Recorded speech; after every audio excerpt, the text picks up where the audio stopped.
Hi, I'm Steve Marsten from Southerton's. Thanks for pushing play. I want to talk about guiding our youth. Now, recently I was dealing with a couple who were quite well off, and they both had good paying jobs, but they're always on an overseas holiday at least once a year, and they took their two children with them. One child was 13, one was 10. They'd come in to discuss ways to improve their savings and their debt reduction strategies. Now, interestingly enough, their real issue was whether they were misguiding their children in respect of their thoughts about money. Now, how could they ensure that their children will be happy and well adjusted when it comes to being adults?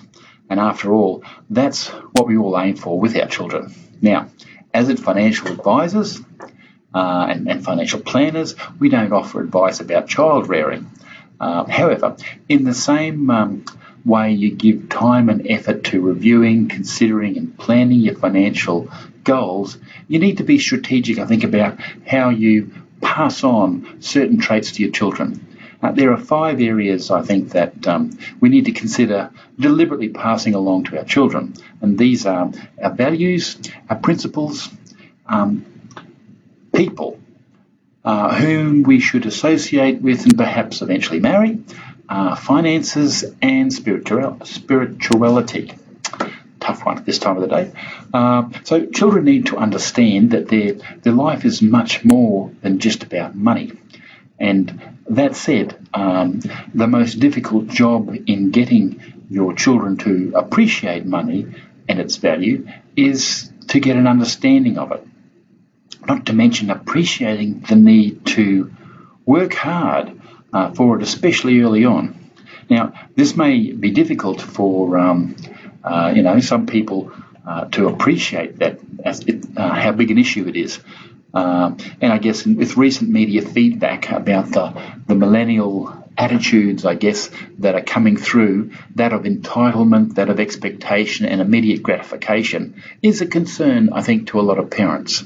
Also, younger children have never had so much information and access before them. So guiding them to have an inquiring mind with a good dose of skepticism and the belief that not everything on Google is correct or reliable or even relevant. Seeing income and wealth as only part of a successful life is more likely to transmit their value over that time. Wealth includes non-monetary assets such as knowledge and values, beliefs, confidence, self-esteem. Throw in a good dose of humility, and your children should come flexible to various circumstances and therefore better adjusted or well adjusted. Now, I don't suggest we are perfect with our children. However, keeping their feet on the ground and their spirits high with the goals and that they should aim for as high as they possibly can achieve, I think is a good thing as far as parenting goes.